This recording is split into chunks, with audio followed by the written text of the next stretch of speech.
तोची दैवा सापुरा तोची दैवा सापुरा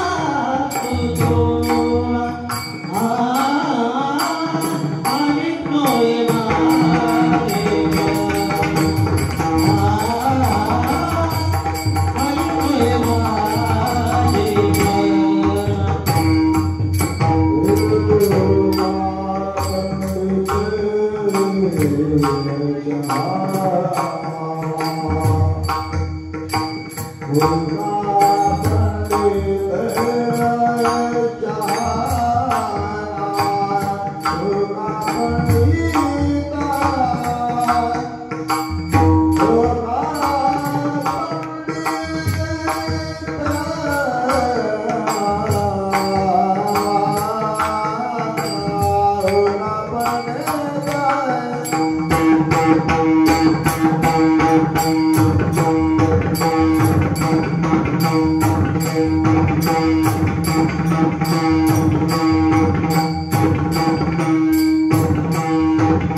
जाणे भक्तीचा उभाळा, जाणे भक्तीचा जिव्हाळा, तोची दैवाचा पुतळा.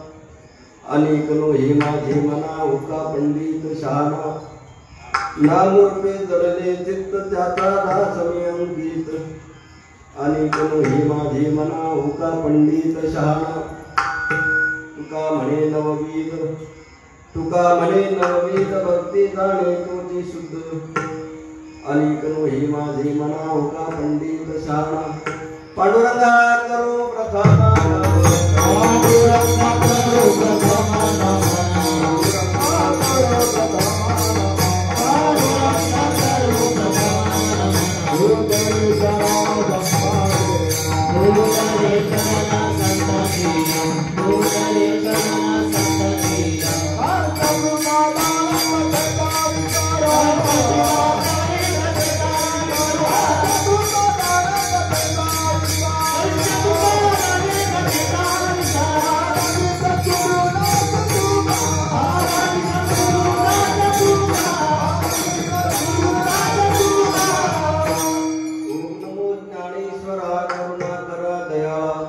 तुमचा अनुग्रह लादनो पावन गामचराचरी मी कळा कुसरी काही जनेने बोलतो वचने अधिभाविका गुरुर ब्रह्मा गुरुर विष्णू गुरुर देव महेश्वरा गुरुर साक्षात परब्रह्म तस्मै श्री गुरुवे नमः सुजयशील समोदक्ष सप्रतापी जितेन्द्रियं तं नारायण गिरिमुंदे सच्चिदानंद विग्रहं योगी गंगा गिरिमुनिवरं विष्णुभक्तं महन्तं संगम तत्वा प्रभुगुणरतं कीर्तयन्तं महन्तं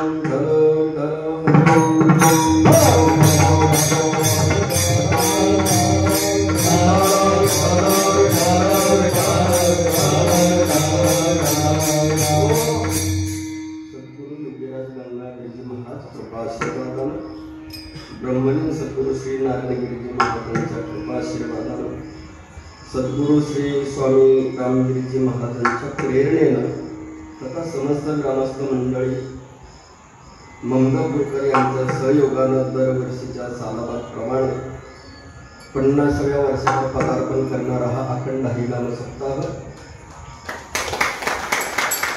अगदी मोठ्या थाटामाटामध्ये मोठ्या उत्साहामध्ये मोठ्या जल्लोषामध्ये होत असलेला हा नाम सप्ताहाची माझ्याकडे आलेली ही सेवा समस्त ग्रामस्थ मंडळी सहयोगानं सांगण्यावरून म्हणण्यावरून त्यामध्ये आमचे संपर्क म्हणजे तुम्ही सगळे म्हणजे संपतराव मध्ये गाव नाही बरं का परत असं नको व्हायला प्रथमतः आमचे स्वर्गीय रमेश दादांना भावपूर्ण श्रद्धांजली समर्पित करतो।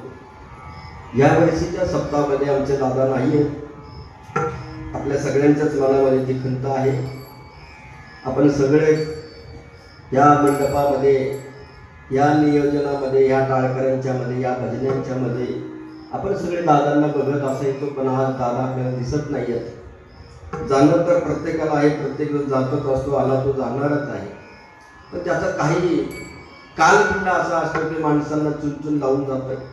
माणसाने त्याचा आठव व्हावा असा काहीसा कालखंड असतो, त्याचं काही कर्तव्य असतं, काही कार्य असतं, काही काम असतं, त्या कामाच्या नेहमी सातत्याने त्याचा आठवण होत असतो, पुनश्च स्मरण होत असतं, नवी नवी आठवण आलीच पाहिजे असं जगणं महत्वाचं असतं। विठ्ठल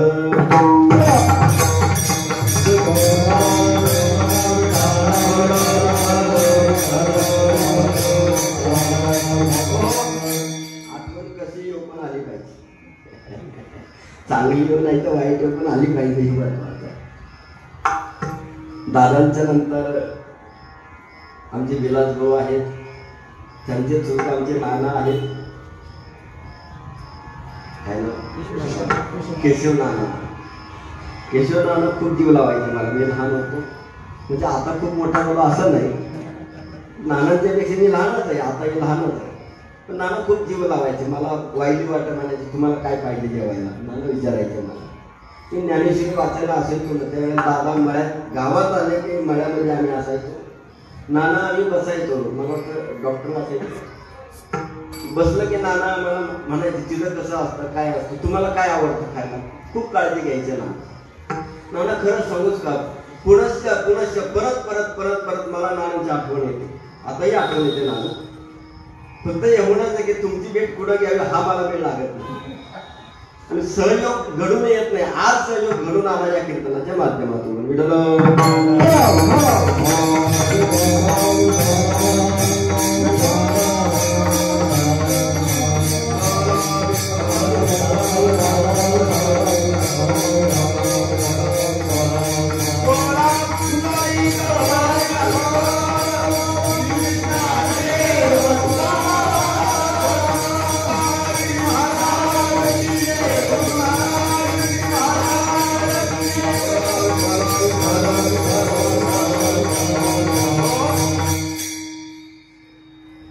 ममदापूर म्हटलं की बऱ्याच आठवणी इथं राहतात.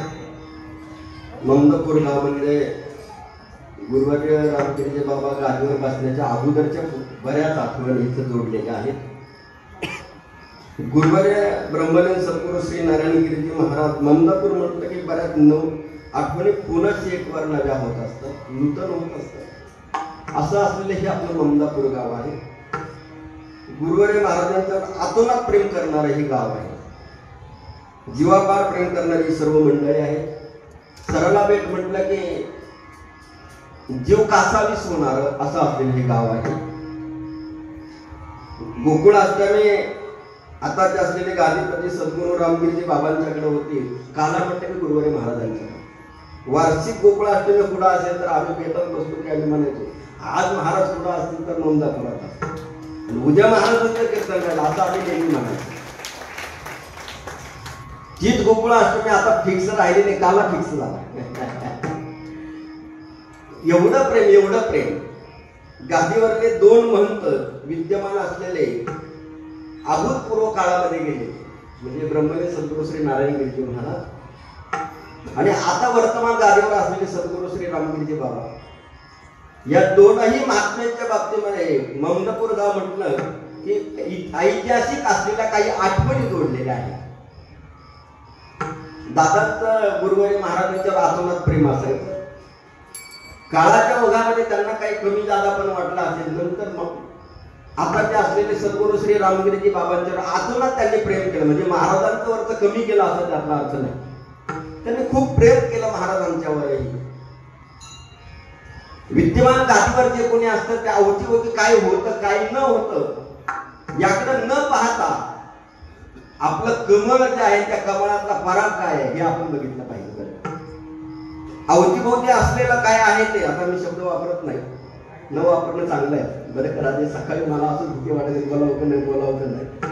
आपण गरीब माणसं आहे, नाही बोललेल्या बऱ्याच गोष्टी पाहिजे असं. लहान माणसाला नाही बोलावं, छोट्या माणसाला नाही बोललेलं बरं असतं. खूप छोटं मोठ्याने शोभणारे ते शब्द असतात. कमळामध्ये असलेला पराग आपल्या सगळ्यांच्या करता महत्वाचा आहे. अगोदरही गादीवर गुरुवर्य महाराज असायचे त्यावेळेस माणसं बरंच बोलायचे. आताही गुरुवर्य रामगिरीजी महाराज गादीवर आताही माणसं बोलत नाही असं नाहीये. पण खरं सांगूच का तुम्हाला, हा माझ्या मनातला भाव आहे. मोठ्या ठिकाणी कोणाचा ना कोणाचा बदनामीचा बळी दिला जात असतो बरं का. आता हे तुम्हाला कळतं की नाही मला माहित नाही, पण हा बळी द्यावाच लागतो. त्यातला फायदा त्या संस्थानाला त्या मठाला त्या गादीला होत असतो बरं का. असं मला म्हणायचं ना की ते चुकत नाही, चुकतात ते, पण त्याचा काही अंश तिकडे बळी द्यावाच लागतो म्हणजे तिकडं काहीतरी चांगलं होतं.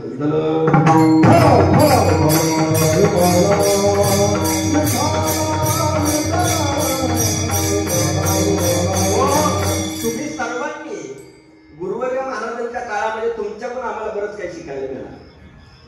तुम्हीच म्हणायचंय आम्हाला आपलं कमळ बघा, आपलं कमळ बघा, आपलं कमळ बघा. तुम्ही म्हणा आपल्याला बाकी सगळं बघून काय करायचं, आपलं सगळं आपले महाराज महत्वाचे असं म्हणायचे आणि अवतीभोवती असलेले सर्व मंडळीचा आदर सत्कार करायचा.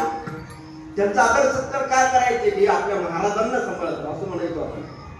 मी त्याच्या उलट थोडंसं सांगू, आपण महाराजांच्या जवळ नव्हतो, ते जवळ होते, ते आपल्या महाराजांना सांभाळत होते. आपण का त्यांची सेवा करू नये. तुम्हाला किती पडतं मला माहित नाही ते.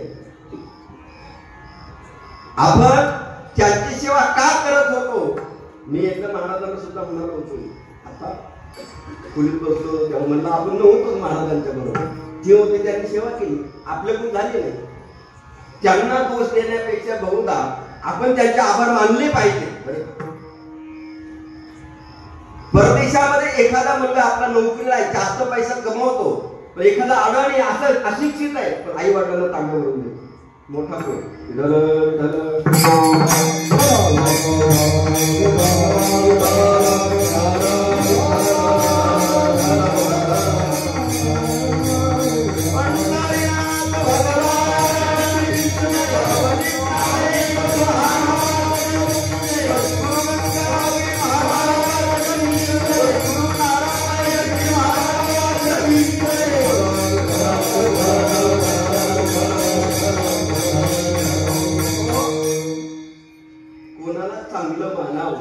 जो जवळ असेल त्यालाच शाणू म्हणलं पाहिजे.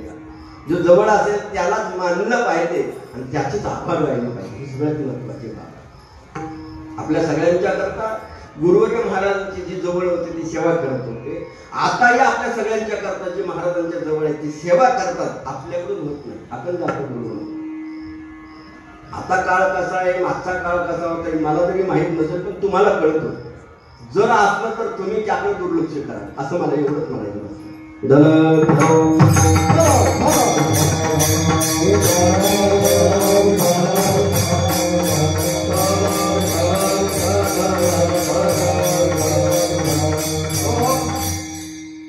जीवापाठ प्रेम करणारी सर्व मुंदापूरकर तुम्ही सर्व मंडळी महाराजांना आतोनात जीव लावणं, महाराजांना काय लागेल ते तुम्ही महाराजांना पुरवलं. आपल्या सद्गुरूंना पुरवलं. सरला बेटाची तुम्ही सगळी सेवा करणारे भक्त भाविक आहात, वारकरी आहात, भजनी आहात, टाळकरी आहात. नवे नवे तुम्ही अनुग्रहित आहात. तुम्ही त्यांची सेवेकरी आहात. आणि सेवेकरी म्हणून घेण्यामध्ये एक मोठं स्वारस्य आहे, एक मोठा आनंद आहे, एक मोठं समाधान आहे, एक मोठा आनंद आहे. तो जीवनाचा आनंद प्रफुल्लित होत राहावा, वाढत राहावा, वृद्धिंगत होत राहावा. त्यातून आम्हाला काही साधना कळते, त्यातून आम्हाला काही भक्ती कळते. मी चैतन्य महाराजांचा ऐकत होतो. चैतन्य महाराज काही अंशी काही शब्द बोलवतो. बरेच शब्द असे असतात ते आपल्या आकलनाच्या बाहेर असतात. ते सांगत होते पोथी वाचणं काही भक्ती नव्हती. ते सांगत होते नुसतं भजन म्हणणं, गायन करणं ते काही भक्ती नव्हे. ते सांगत होते. असे बरेच पैलू त्यांनी समोर मांडले.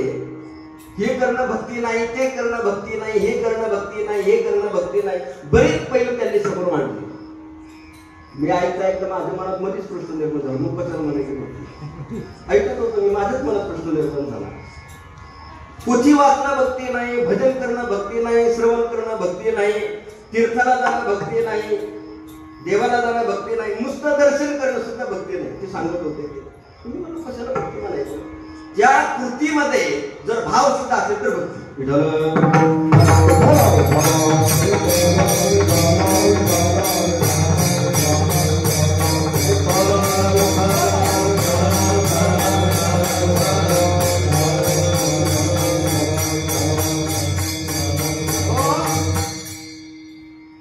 सद्गुरू श्री नारायणगिरीजी महाराजांच्या मधुर वाणीतून आपण सगळ्यांनी श्रवण केलं. ते श्रवण केल्यानंतर आपल्या सगळ्यांना एक मदमस्ती मिळालेली आहे. आम्हाला सगळ्याला ती मस्ती मिळालेली आहे, ती नशा आम्हाला मिळालेली आहे, भजनाची गोळी आम्हाला मिळालेली आहे. जशी चरसची गोळी ती दिल्यानंतर जशी नशे व्हावं, गुरुवर्य महाराजांच्या मुखातून निघालेली भजन कीर्तनाची गोळी आम्हाला मिळालेली आहे. ती नशा आम्हाला झालेली आहे. गुरुवर्य महाराजांच्या नावाची नशा. माणसं नाव घेतलं की प्रफुल्लित होतात, रोम अंकुरित होतात. काटांवर उभारत प्रसंग गोड नव्हे, महाराजांच्यावर असलेलं प्रेम आहे.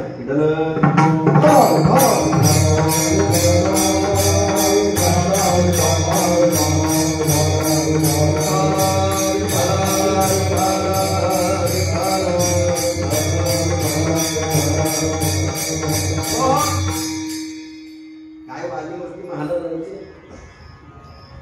मी आपल्या एवढ्यामध्ये एका चिंतनामध्ये बोलू नाही गेलो. महाराजांची शब्द म्हणजे एक शक्तिपात होता.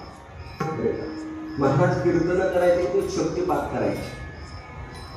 महाराजांची कीर्तनाचे रामकृष्णाने सुरू झाली की माणसं बोलावायची. दूर दूर बसलेली माणसं वाट बघायची, अजून महाराज आले नाही, अजून महाराज आले नाही, अजून महाराज आले नाही. स्टेजवर गेले विना घेत पण सुरू झालं राम कृष्ण हरी. वाजवणार मला वाटतं नाही महाराजांचं ऐकतो काय. राम कृष्ण हरी।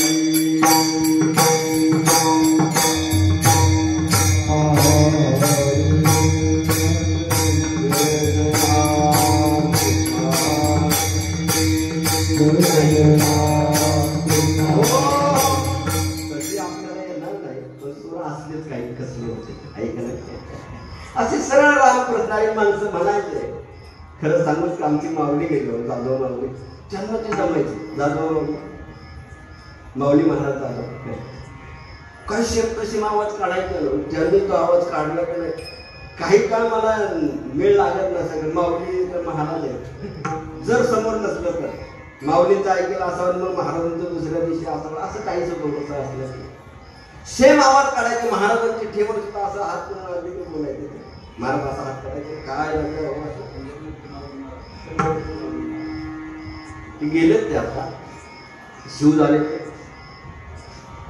मला वाटतं 2-3 महिने झाले त्यांना त्र्यंबकच्या वारीमध्ये ते गेले. त्यांना महाराजांचा आवाज काढता येत होता. कीर्तन सेम तो सेम महाराजांसारखं बोलायचे. ते तुमचे ते बगडीचे आहेत कोणतरी बगडीचे लाडू महाराज काय ते सुद्धा बोलतात थोडं थोडं तसलं बोलतात. खरं सांगूच का महाराज असताना बोलण्यापेक्षा नसताना बोललं की आठवणी नूतन होतात नव्या होतात. आता आमची माऊली नाही आहेत बगडीचे महाराज आहेत की नाही मला माहित नाही. इकडं एवढ्यामध्ये 2-3 जण होते ज्यांनी माईक घ्यायचं ते माईक मध्ये 1-2 शब्द बोलायचे महाराजांचे. आम्ही ज्ञानेश्वरी वाचायला असायचो त्यांनी तो माईक घ्यायचा काय राजे असं काय म्हणत असते लोक तसं 2 शब्द फक्त महाराजांचा जो आवाज काढायचा. आम्ही बोलायचं कोण महाराजांसारखं बोलतो कोण बोलतो काय माहिती. आवाज कोणाचा असो पण लकब कोणाचे हे महत्वाचं आहे ना. कोणासारखा आवाज काढतात हे महत्वाचं आहे. त्याच्याला गुरुवर्य महाराजांच्या आठवणी नूतन होतात. आणि गुरुवर्य महाराजांच्या आठवणी नूतन होणं म्हणजे त्यांचं चिंतन.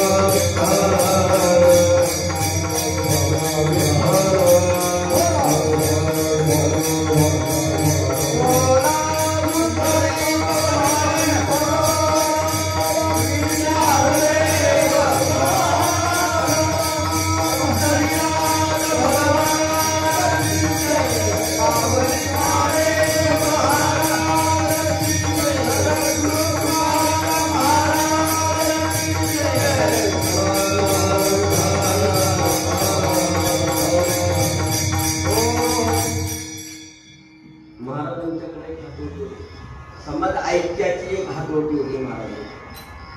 काय ज्याचं त्याचं एक असतं ते ज्यांची त्यांची विशेष खासियत असते.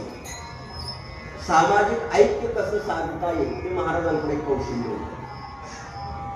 कसलाही मनुष्य असेल तर त्याच्याबरोबर संवाद कसा साधावा ते त्यांच्याकडून शिकलं पाहिजे. पण त्याचबरोबर चातुर्याचा संवाद नव्हता तो प्रेमाचा संवाद होता. साधू संवाद साधतो त्यावेळेला चातुर्याचा संवाद कधी साधत नसतो. साधू संवाद साधतो त्यावेळेला मातृत्व भावानं संवाद साधतो. साधूचं हृदय हे महाराज बोलतात ना तुम्ही संत माय बाप कृपावंत. महाराज बोलतात माता पित्याची उपमा त्यांना देतात. पण खरंच सांगूच का बहुधा ते मातृत्व हृदयानं काम करतात. आईच्या हृदयानं महाराज बोलायचे. साधू त्याच्या मातृत्व हृदय जर जागृत होत नसेल तर साधूपणा कुठेतरी थांबला कमी पडला असं म्हणावं लागतं. हे कशाला बोलतो माहिती की महाराज अनुभवले म्हणून बोलतो. जगभर साधू आहेत. महाराष्ट्र साधूनं भरले भारतभूमी साधूनं भरली आहे. पण मातृत्व हृदय साधूकडे जर नसेल तर साधूपणाला कुठेतरी उणेपण सापडतं. साधूच्या शेजारी जगद्गुरु तुकोबाराने आई बसवलेली आहे. ती आई साधू मध्ये जर उतरत नसेल प्रापंचिक जीवनात येणारी जी आई किंवा जन्मदात्री आई तिच्यामध्ये काहीसा स्वार्थ आहे. पण साधू रूपी आई तिच्यामध्ये स्वार्थ नाही. स्वार्थरहित काम करणारी जर जी कोणती आई असेल तर ती साधू आहे. प्रेम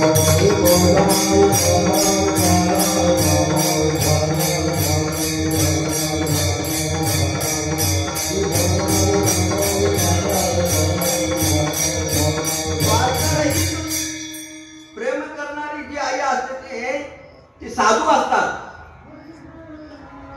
जे साधू असतात त्यांच्याकडे तो प्रेमाचा जिव्हाळा असतो. जे स्वार्थरहित प्रेम करतात, आई सुद्धा स्वार्थरहित प्रेम करते, फक्त आपल्या मुलावर करते. पण तदनंतर तिच्याही मनामध्ये काहीचा भाव अंकुरित होतो स्वार्थाचा. पण साधूच एक असा आहे, कसलाही प्रकारचा स्वार्थ अंकुरित न होता त्यांच्या हृदयातला असलेला जिव्हाळा, त्यांच्या मनातला प्रेमात अंतकरणातला असलेला जिव्हाळा तो प्रफुल्लित होतो, प्रगट होतो आणि निस्वार्थपणानं तो जिव्हाळा बाहेर पडतो. म्हणजे प्रेम करणार असतो. महाराज बोलायचे कोणाबरोबर बोलायचे. मी नेहमी आवडीने एक उदाहरण सांगत असतो. वाघाळ्याला महाराज कीर्तनाला चालले होते. तुम्ही ऐकलंय बऱ्याच वेळेला. वाघाळ्याला जाता जाता रस्त्यामध्ये महाराज थोडेसे थांबले. बाथरूमला थांबले ना, हातपाय धुता धुता एक आजीबाई आली आणि त्या आजीबाईनं विचारलं, पुढे चालले म्हणले तुम्ही? त्या नारायणगिरी बाबाच्या कीर्तनाला चालले का? असं ती आजीबाई म्हणाली. दादा बरोबर होते, अजून कोणी एक दोघं जण बरोबर होते. महाराज पाय धुले होते आणि मध्येच महाराज म्हणले, हा हा हा नारायणगिरी बाबाच्या कीर्तनाला चाललो. महाराजच बोलले, काय म्हणे त्या बाबाला दिवसात कीर्तनाला यायला काय होतं, रात्री यायला काय होतं, त्यांना दिवसा येतात म्हणजे ते कीर्तन. आम्हाला कीर्तन ऐकायला भेटत नाही. नारायणगिरी बाबाचं प्रेम आहे. शब्दामध्ये जो सरळपणा, उपचार, शब्दामध्ये जो व्यवहार अपेक्षित आहे तो व्यवहार नाहीये. पण बऱ्याच वेळेला वाक्यामध्ये जरी व्यवहार नसेल पण त्यातलं प्रेम आपण तपासलं पाहिजे.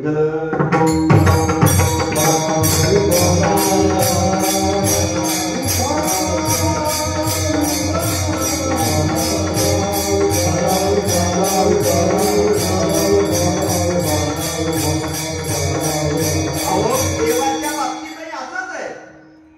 देव भक्ताच्याकडून उपचार बघत नाही.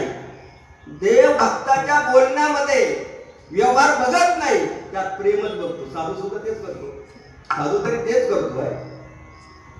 साधू सुद्धा येणाऱ्या अनुयायी प्रेमी जनांच्याकडून वाक्यामध्ये व्यवहार बघत नाही, पण त्या वाक्यामध्ये असलेलं प्रेम बघतात. विदुरा घराच्या बक्षुनी कन्या परमानंदे झाला, मनमोहना मुरलीवाला नंदाचा अलवेला.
पेटकाने खाल्या केळाचे सालटे खाल्ले.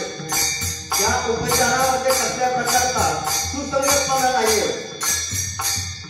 माँ सुशीला विदुराची आपली पत्नी 5 वाजता टाकली त्याच्यावर बसते. देव खाली बसते ते पाठावर बसते. अंगावर वस्त्र नाही. स्नान करता करता बाहेर येते. स्नान करत देवाचा आवाज ऐकला बाहेर आले. देवाला 5 वाजता टाकायची पाठावर बसते. देवाला केळी खायला द्यायची. देवाला सांगून दिली. आत्ता मग तिनं खाऊन टाकू. आता जेवायला काय करायचं म्हणजे काय विदुर दादाच्या घरी काय होतं ते काय होतं. विदुर काका मंत्री होते. विदुर काका मंत्री होते. तुमच्या सगळ्यांच्या करता महत्वाचा भाग आहे.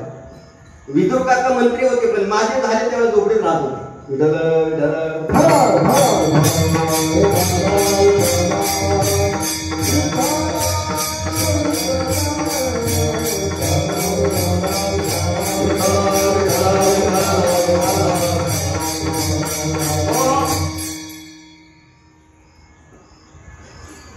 असलं सांगणं बरं नाही. बरोबर आहे. महाराजांनी काय सांगणं पाहिजे. अजून विदुर काका द्वापार युगात नाही पांडवाच्या नव्हे कौरवांच्या असलेल्या दरबारातले मंत्री होते. माझी झाले त्यांना डोकं पण राहिलं नव्हतं. आपलं कसं आहे. विदुरागरच्या बतुनी कन्या विदुरागरच्या परमानंद झाला परमानंद झाला मनमोहना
बंकट स्वामींच्या गुरुवारी महाराजांना आपल्याकडे आली चाले. बंकट स्वामी असल्या चाली म्हणायचे पण त्या चाली शिष्य होते महाराज बंकट स्वामीचे. त्या तसले चाले आपण ऐकून शिकू नाही का. दुसरं तरी काय. विदुरागरच्या बचुनी कन्या विदुरागरच्या बचुनी कन्या. एका मंत्र्याच्या घरी एक देव गेलं गाव. मंत्री आहे माझे. आपल्याकडे कलेक्टर आला त्याची बदली झाली म्हटलं की हातातलं जे द्यायचे ते सुद्धा कॅन्सल होतं. माझी मंत्र्याच्या घरी जेवायला गेले देव. देवाला एवढं कळू नाही का 56 भोग तिकडे होते इकडं कोणीकडे विदुर काकाच्या घरी जेवायला गेलं काय काय. पण खरं सांगूच का जी देव लक्षण आहे ती साधू लक्षण आहे. जी साधू लक्षण आहे ती देव लक्षण आहे. निमित्त त्या प्रतिमा देवते संत देवते संत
प्रत्यक्षाला समोर प्रगट करण्याकरता देव सुद्धा कमी पडत, पण साधू कमी पडणार नाही. त्या आजीबाई म्हणायला बाबाला काय असं दिवसच कीर्तन होतं काय महाराज म्हणजे असं काय झालं म्हणजे आम्हाला कीर्तन ऐकावं वाटत म्हणजे महाराजांचं ऐकावं वाटतं. बाबा दिवसाच येतात म्हणजे आम्हाला रात्री दिवसभर काम करावं लागतं, शेळ्या चाराव्या लागतात, शेतीबाडीचं काम करावं लागतं, वेळ भेटत पुढे आम्हाला कीर्तनाला. म्हणजे बाबा म्हणले दिवसाच येतात म्हणले कीर्तनाला. पाय तुटा तुटा आजीबाई बरोबर महाराज बोलायला लागले. आजीबाई तुम्ही कुठले आहे, तुम्हाला किती मुलं आहे, किती शेळ्या आहे महाराज, शेळ्या किती बकरं आहे त्यांना, बचत बारकेले किती किती आहेत, बोकडे किती आहेत, पाठे किती आहेत, तुम्हाला मुलं किती आहे, काय करतात तुमचे मुलं. तासभर त्याच्यात एक तासाच्या पुढं सरकलं दादा म्हणते महाराज कीर्तनाला जायचं तिकडे, इकडे कुठे या म्हातारी समोर बोलत बसले. अरे म्हणले तिला कीर्तन ऐकायला मिळत नाही, हे तुझ्याकरता कीर्तनच आहे. असं होतं महाराजांचं काम. महाराज असं काम करत आहे. तिला कीर्तनाला यायला जमत नाही त्या आजीबाईला, मग तिच्याकरता एक तास घालवला आणि एक तास उशिरा जाऊन तिचं कीर्तन केलं वाघाळ्यामध्ये. संवाद साधत असताना महाराज मातृत्व हृदयाला संवाद साधत असायचे, आईच्या हृदयाला संवाद साधायचे. म्हणून मधल्या काळात आमचे रामभाऊ बाबा, स्वर्गीय रामभाऊ बाबा म्हणायचे, नारायणगिरी आमची आई म्हणायची. रामभाऊ बाबा सिंगीकर म्हणायचे, नारायणगिरी महाराज आमची आई आहे म्हणायचे. आणि असं लढत बोलायचे रामभाऊ बाबा. खरं ते शब्द ऐकण्याजोगे आहेत. हृदय प्रफुल्लित होऊन जातं की खरोखर नारायणगिरी महाराज आमची आई होती.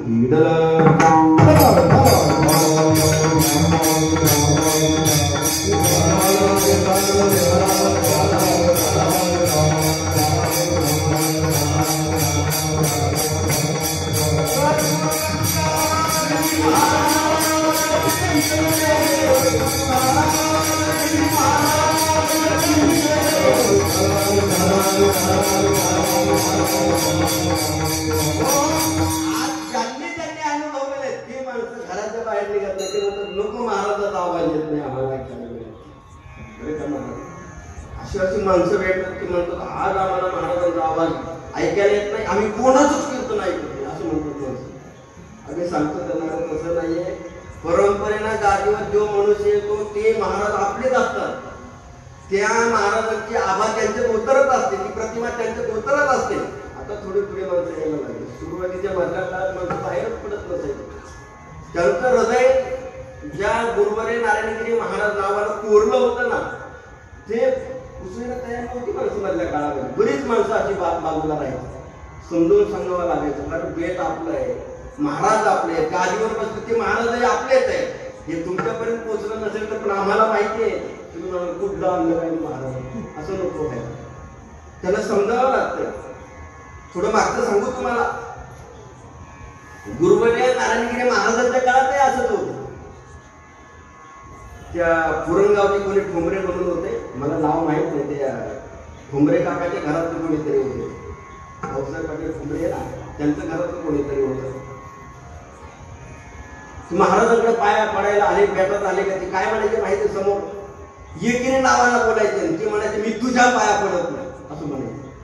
तू आमच्या महाराजांचे म्हणजे गंगागिरी महाराजांच्या गादीवर बसला म्हणून आम्ही आमच्या गादीच्या पाया पडतो असं म्हणायचे. जे जे मागे राहतात तर त्यांच्याकरता ही खूप महत्वाची बाब आहे. तुम्ही भेटत जाल तर पाया पडत जा.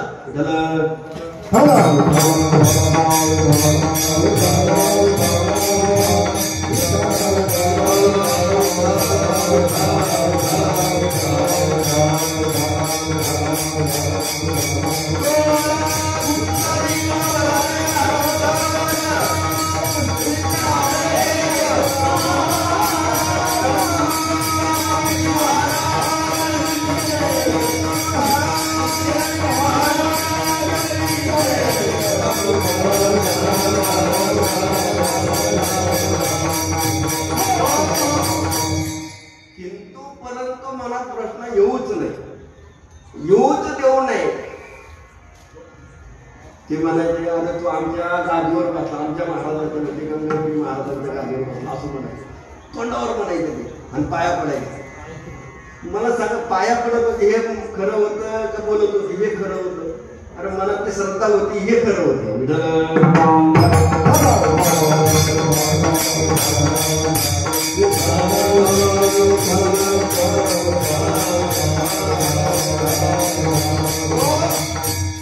श्रद्धेनं प्रेमाला मनुष्य त्यावेळेला परिपूर्ण होतो, तो त्यावेळेला भक्तीचा अधिकारी होतो. त्याच्या अंतःकरणामध्ये भक्तीचा जिव्हाळा अंकुरित झाल्याशिवाय राहत नाही. ज्या वेळेला अंकुरित होतो त्यावेळेला तो साधूचा पायिक झाल्याशिवाय राहत नाही. साधूचा पायिक होतो. साधू कसा असतो? प्रथम अभंगाचं प्रथम चरण. भक्तीचा जिव्हाळा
रोज बरोबर तुमच्याकरता परवणीच आहे.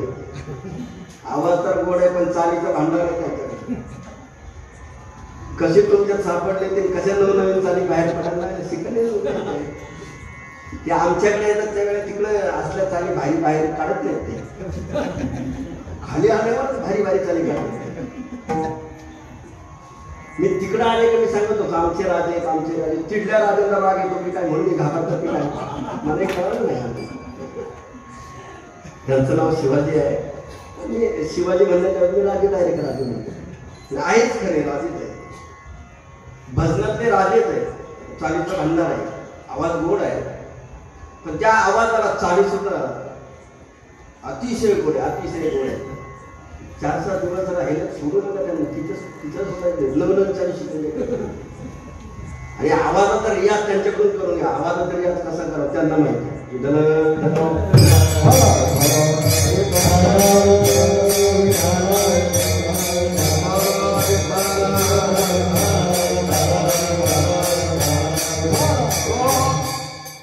तुम्हाला सुद्धा घेऊन चालत नाही.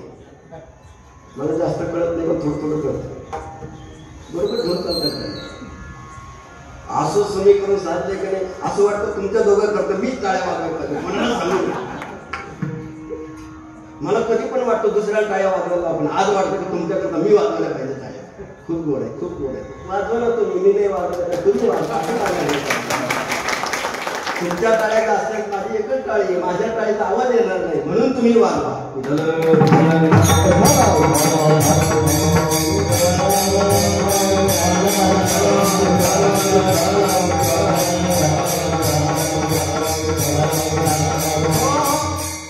अंतःकरणापासून ज्या वेळेला बाहेर पडतात त्याबरोबर प्रेम बाहेर पडतं. कृती कोणतीही असू दे पण त्या कृतीबरोबर प्रेम असेल की ती भक्तीत रूपांतरित झाल्याशिवाय राहते. अंतकरणातून बाहेर पडते, तो जिव्हाळा असतो अंतकरणातून बाहेर पडते. ते प्रेम असावं. नवे नवे कृती जी असेल त्या कृतीमध्ये प्रेम असावं, जिव्हाळा असावा. प्रेम जिव्हाळा असतो त्यावेळेला भक्तीत रूपांतरित झाल्याशिवाय राहत नाही. भक्तीत रूपांतरित होतं त्यावेळेला साधू पडतो बरं का. त्याच वेळेला साधू पडतो. साधूचा अनुभव आल्याशिवाय राहत नाही. पण ते प्रेम असेल तर त्यांनी सांगितलेलं अनुकरण करणं भक्तीच आहे. त्यांनी सांगितलेले वाटचाल करणं भक्तीच आहे. त्यांनी सांगितलं ते ऐकणं भक्तीच आहे. नवे नवे ते सांगतात तसं भजन करणं भक्तीच आहे. आणि तो जिव्हाळा बाहेर पडतो. ते सांगणारे कोण आहे? दैवाचा पुतळा तोचे दैवाचा पुतळा. साधक म्हणतो याच्यापेक्षा मला दुसरं काही माहिती नाही. तुकोबाने सुद्धा स्वतः म्हणाले असले जे दैवाचे पुतळे त्यावेळी नाही काही घेणं देणं नाही. बरे का बेटामध्ये पुण्यतिथी होती. पुण्यतिथी पाणी आलं खाली बस वसंत बांधण्याचं वरून पाणी सुटलं. बेटातली पुण्यतिथी तर भरवायची रस्ता जायला नाही. आता पूल झाला नव्हे. पूलही नव्हता. गुढीला जायचं यायचं होतं. आणि अक्षरशः महाराज नावेत बसले. गाळ्यामध्ये विना घातला. परत पताका झेंडा पण हातामध्ये. हातात चिपळ्या पण दोघं तिघं टाळ. महाराजांच्या घरात सगळंच होतं. टाळ होता, विना होता, हातात चिपळ्या होता. बगलं तिथं असं झेंडा झाला होता. बरं नावेच्या बोटीमध्ये ती फायबरची गुढी होती त्याच्यात उभी होते. आणि महाराज भजन करायचे. राम कृष्ण हरे जय जय राम कृष्ण हरे राम कृष्ण हरे जय राम कृष्ण राम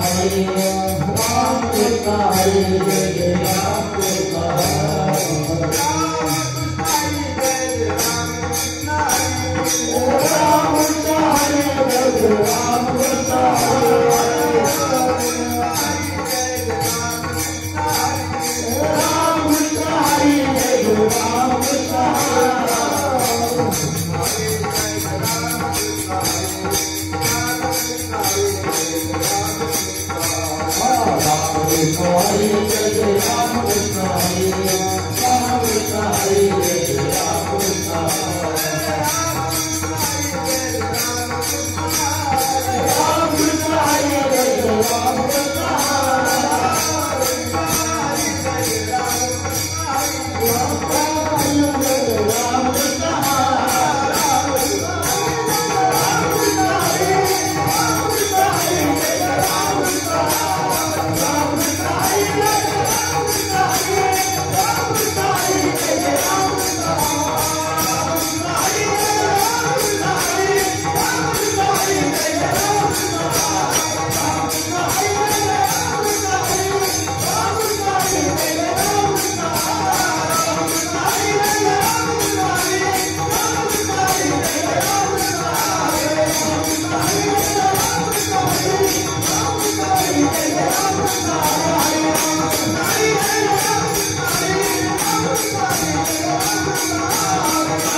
महाराज म्हणले की दादा बाप्पा खोल घेऊन बसणार.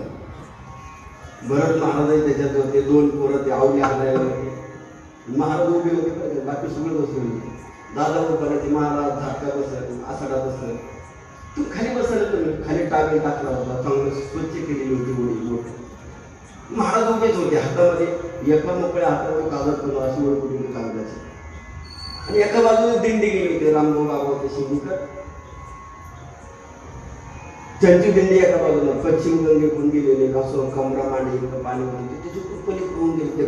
केटीवर जवळ वर पोलीस होते.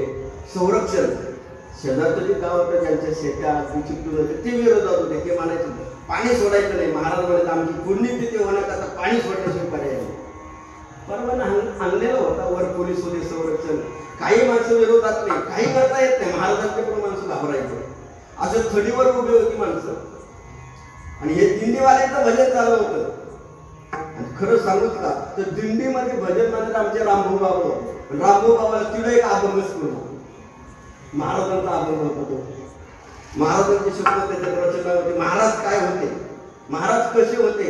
महाराज गुढीत बसून आले ना ते पश्चिम गंगेला तिथं त्या सोंडाला आणि ती नारायणीने महाराजांचा ते अभंग ती म्हणायला लागले रामभाऊ. आता मला ते आठवणार नाही काय काय तिथं ते अभंग रामभाऊ बाबा मोठ्याला म्हणायचं. आता नाही का प्रहाऱ्यामध्ये आपल्या अर्जुन महाराज म्हणतात किती जोरात म्हणतात. सगळा घामाघूम होतात गेलं.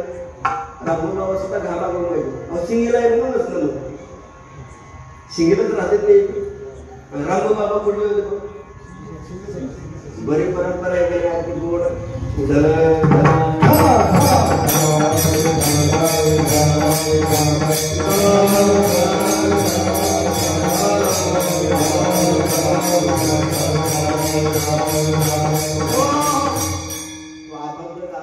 महाराजांच्यावर रचलेला भजन सुरू केलं. नारायण गिरी गुरु माझी नारायण मावली नारायण गिरी महाराज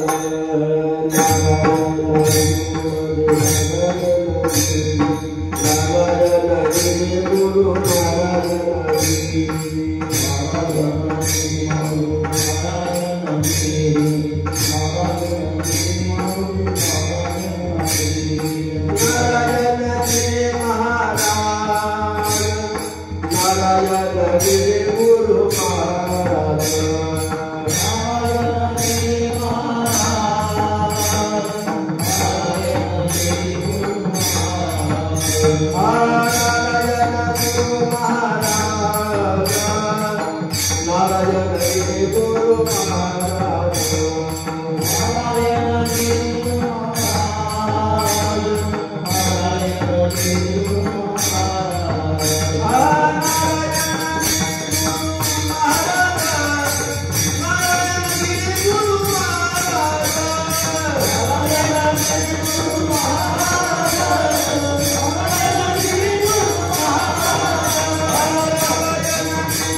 अंतकरणातून बाहेर पडतं ते भजन आहे असं मला असं त्यावेळेला जाणवलं.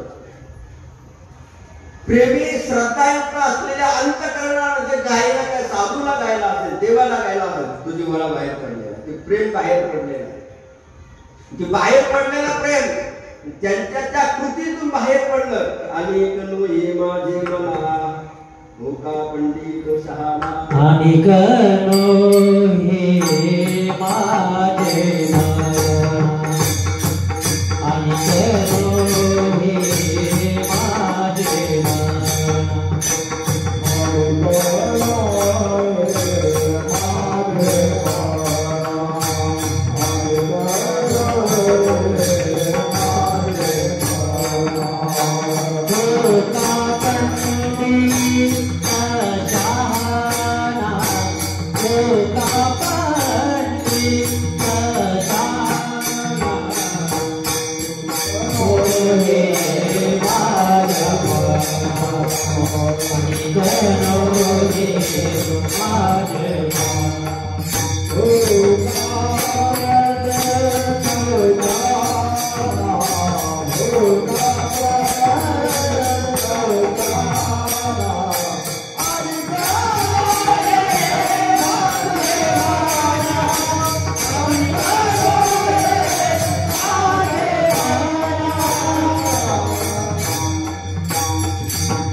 तुम्ही सगळे एवढे हरतात की मला असं वाटतं महाराजांना हरतात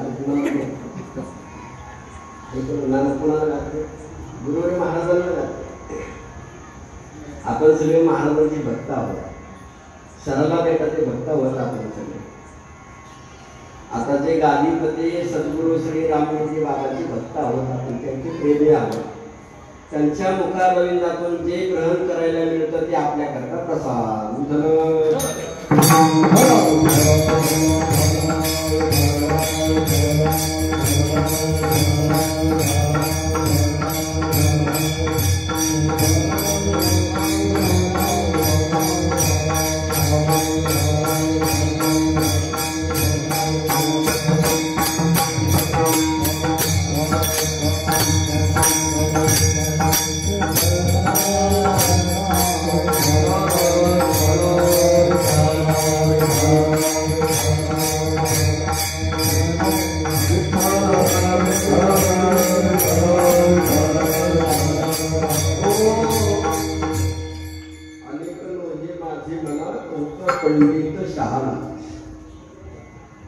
सद्गुरू श्री नारायणगिरी महाराजांनी अशी माणसं बनवली की एवढे गोड लोकांनी म्हणायचं मला दुसरे कोणीच नको, मला फक्त माझे महाराज असं म्हणायचं. म्हणून गावागावामध्ये भांडणं व्हायचे, मला फक्त महाराज पाहिजे. 8 दिवसातल्या सप्त्यातल्या एकाही कीर्तनाला माणसं येणार नाही, पण महाराजांचं कीर्तन मग माळेकरी असो, टाळकरी असो, नसो, कुठल्या जाती धर्माचा असो, महाराजांचं कीर्तनाला येणार नाही असं होतं महाराजांना. अशी माणसं म्हणून ठेवली होती. एक प्रसंग सांगतो तुम्हाला.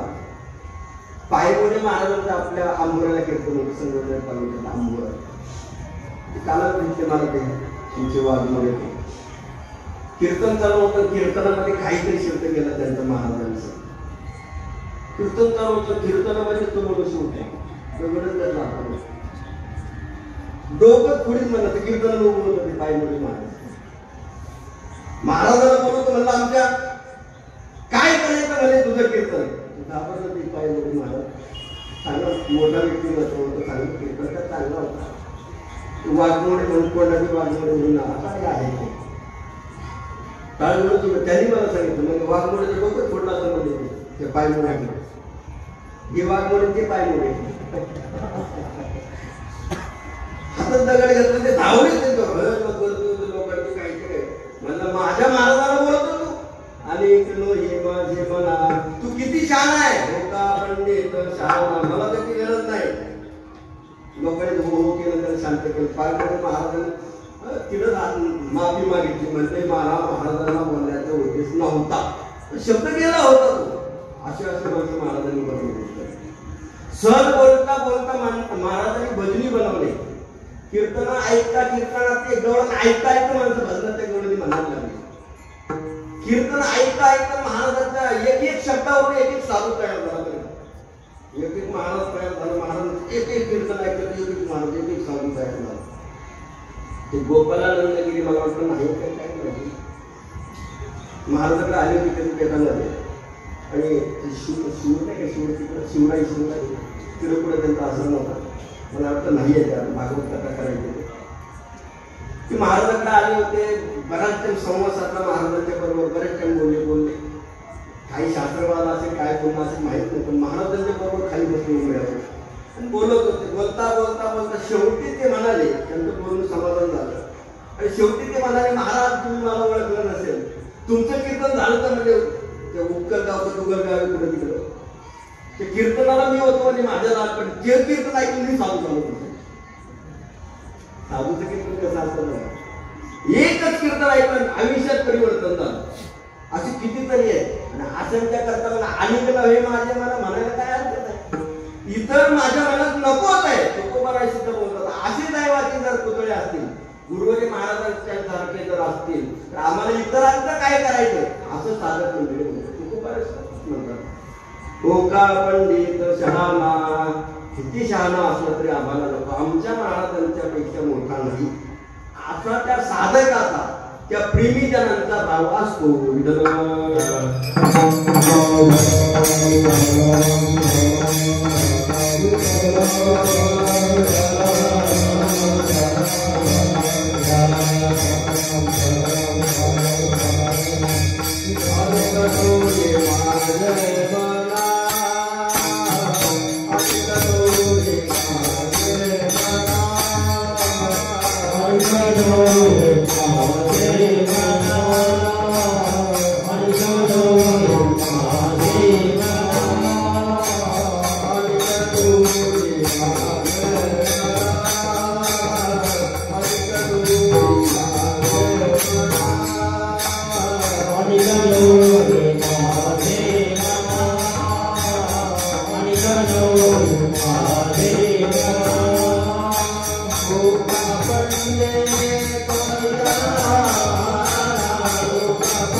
नव्हे म्हणा माझ्या अनेक कोण किती शाळा असतो मला नको असं जसं लेकराला आई आहे दुसरी किती सुरपवान असते सुंदर असते तरी मला ती नको माझी गुरु असू दे माझी जसे असेल तसे असेल म्हणून माझे सद्गुरू मला जसे असतील तसे असतील काय सांगत होते ते माझे हिताचं असते ज्ञानेश्वर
देवा